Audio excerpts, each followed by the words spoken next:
Hi viewers, welcome to our channel. ప్రస్తుతం మనతో పాటు senior producer and political analyst trip Chittibabu గారు ఉన్నారు. వారితో ఒకసారి మాట్లాడదాం. సార్ నమస్కారం సార్. నమస్తే.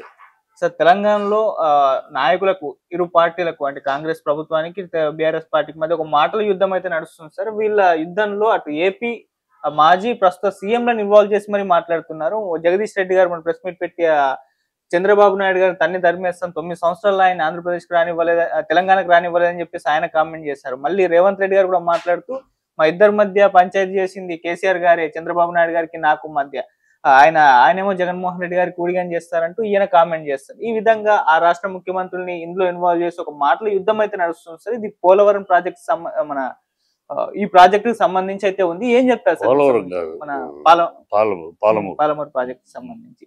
సో ఏం సార్ ఈ ఇష్యూ ఏంటి, మరి మీరేం చెప్తారు ఈ వ్యాఖ్యల పైన? ఈ వ్యాఖ్యలపైన అక్కడ చంద్రబాబు గాని ఇక్కడ రేవంత్ రెడ్డి గాని ఇద్దరు గురు శిష్యులు తోడు దొంగలు. మొత్తానికి ఇద్దరు నేను శిష్యుని కాదు సమకాలికుని అంటాడు కదా, అంటాడు.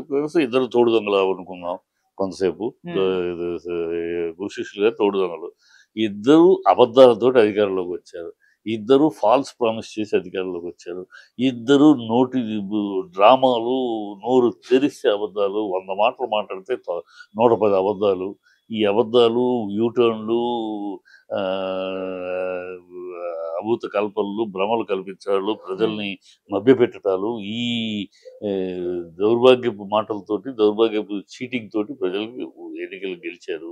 ఇవాళ గెలిచినాక ప్రజలు మమ్మల్ని వంచిస్తున్నారు, నమ్మక ద్రోహం చేశారు, వీళ్ళకి ఓట్లు వేసినందుకు మా చెంపలను చెప్పుతోటి మేము కొట్టుకోవాలని తల నెత్తి నోరు బాదుకుంటున్నారు. వీళ్ళ మీద శాపనార్థాలు పెడుతున్నారు.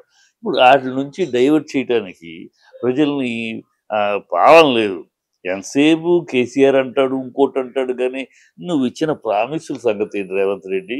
నువ్వు ఇచ్చిన ప్రజలకు చెప్పిన మాటలు ఎంతసేపు మూటలు సర్దుకుంటాం, సూట్ కేసులు సర్దుకుంటాం, అధిష్టానాన్ని పంపించడం, దాని మీద ఉన్న ఏకాగ్రత, దాని మీద ఉన్న కాన్సన్ట్రేషను, అక్కడికి వెళ్ళి రాహుల్ గాంధీ కాళ్ళ దగ్గర కూర్చోడానికి, అక్కడ సోనియా గాంధీ కాళ్ళు విసరటానికి ఉన్నంత ఓపిక, ఉన్నంత ప్లానింగు నీకు రాష్ట్ర ప్రజల మీద, రాష్ట్రానికి మనం గెలిపించిన ప్రజల మీద బాధ్యత లేదు. నీకు ఎంతసేపు నీ పదవి కాపాడుకోవాలంటే ఢిల్లీకి సూట్ కేసులు పంపిస్తూ ఉండాలి. దానికోసం ఒకసారి హైడ్రా అంటావు, ఒకసారి మూసీ అంటావు, ఇంకోసారి ఇంకోటి అంటావు. ఏదో బెదిరింపు స్కీములో కాంట్రాక్టర్లని, బిల్డర్స్ని బ్లాక్మెయిల్ చేస్తూ వసూలు చేసి ఆ సూట్ కేసులు అక్కడ పంపిస్తారు. అది పంపిస్తున్నంత కాలం నువ్వు ఉంటావు. నువ్వు ఎప్పుడు అక్కడ తగ్గుతావు, కోమటిరెడ్డి వెళ్తాడు. వీళ్ళ కార్యక్రమం అంతా ఎవడు పవన్ కళ్యాణ్ సరే రేవంత్ రెడ్డి ఎప్పుడు దింపాలని కోమటిరెడ్డి పైన ఎలా అడ్డుకోవాలని రేవంత్ రెడ్డి. ఈ సమస్యలు తప్పితే వీళ్ళకి, ఈ కొట్లాట తప్పితే అక్కడ బట్టి విక్రమార్క రెడీగా కూర్చున్నాడు దళిత ముఖ్యమంత్రి అని. ఎప్పుడైనా వీళ్ళిద్దరిలో గొడవ వస్తే ఆ గొడవలోంచి తను కాంప్రమైజింగ్ క్యాండిడేట్గా తను దూరిపోవాలని. సో ఇలా ఎవడు ఈ పరిపాలన ప్రజలు మనకి ఇచ్చిన పట్టం కట్టిన దాన్ని మనం పరిపాలన తీసుకోవాలి. ఇప్పటికే దేశం మొత్తం మీద కాంగ్రెస్ 0-0-0-0 అని వస్తుంది ఎక్కడ నుంచున్నా. ఇక్కడ ఏదో ఒక ఈక్వేషన్లో పొరపాటున వచ్చారు. గెలిచిన 60 అయితే ఓడిపోయిన 54 కాన్స్టిట్యూన్సీలు ఓడిపోయారు. ఇదేదో పెద్ద తన్నుకుంటూ వచ్చాం, కుమ్ముకుంటూ వచ్చాం, తొక్కుకుంటూ వచ్చారు. పిచ్చవాగుడు, గాలివాగుడు వాగుతాడు రేవంత్ రెడ్డి. తన్నుకుంటూ రావడం ఏంటి? 60లో గెలిచి 54 ఓడిపోయి 62 గెలిస్తే నువ్వు తొక్కుకుంటూ వచ్చావా? పిచ్చి కోతలు వీధి రౌడీ మాటలు మాట్లాడతాడు. సీఎం హోదా లేదు, సీఎం స్థాయి లేదు, ఆ నోటికి అదుపు లేదు, పదుపు లేదు, ఒక సంస్కారం లేదు, ఒక సభ్యత లేదు. మాట్లాడే ఆయన కాలు విరిగి ఆయన ఉంటే నువ్వు 10 కిలోమీటర్లు నడవగలవా అని అంటాడేంటి? ఏమైనా బుద్ధి జ్ఞానం ఉన్నాడు మాట్లాడే మాటేనా?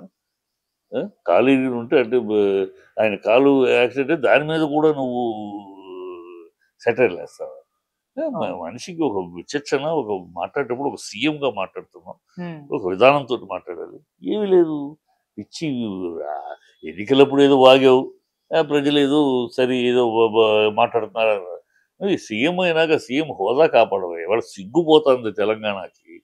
తెలంగాణ ఒకప్పుడు ఈ సంవత్సరం క్రితం తెలంగాణ 10 ఏళ్ళు తల ఎత్తుకు తిరిగింది.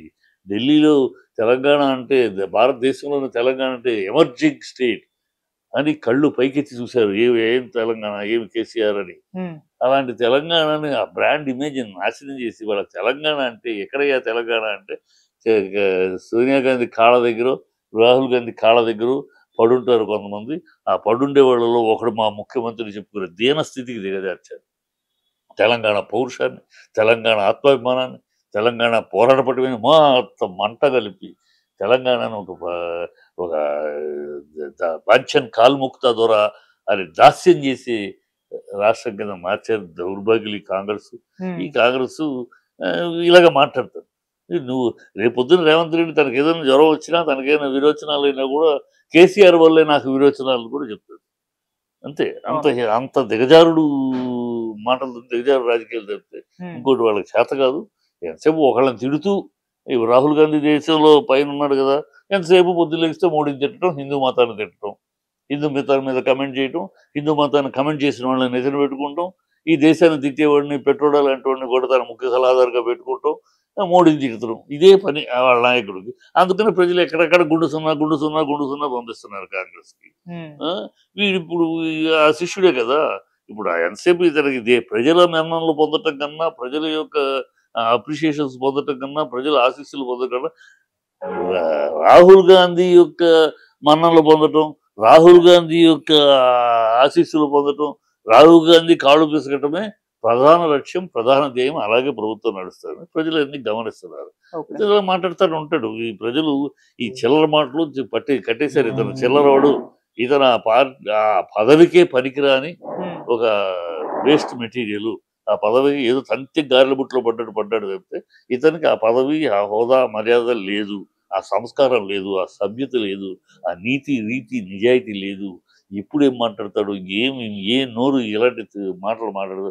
ఒకటా రెండా చెప్పాలంటే ఒక గ్రంథమే ఉంది. ఉమ్, ఎవడన్నా అసెంబ్లీలో పేగులు మెడలో వేసుకుంటానని మాట్లాడతాడా?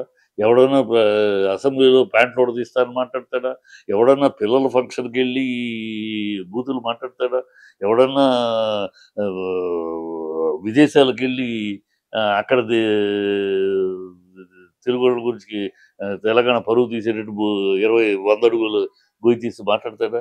ఎవడన్నా అసలు ఏమైనా ఇంగిత జ్ఞానం ఉన్న ఎవడు కూడా అలా మాట్లాడు. ఈయన మరి పొరపాటున మన కర్మనాలో, దురదృష్టమనాలో తెలంగాణకి ఇలాంటి ఒక కుసంస్కారి ఆహ్, ముఖ్యమంత్రి అయ్యాడు. ఇలాగే ఉంటాయి. అలాంటోళ్ళు ముఖ్యమంత్రి అయినప్పుడు ఏముంటది? ఇలాగే ఉంటది. ఇప్పుడు ఆహ్, కుక్క మొరుగును, ఉమ్, నక్క ఓళపెట్టును, ఉమ్, పాము బుసగొట్టును, ఉమ్, పిల్లి మ్యావనును. వాటి సహజ లక్షణాలు. ఓకే. అలాగే కాంగ్రెస్ మోసం చెయ్యను, అవినీతి చెయ్యను, అబద్ధాలాడును.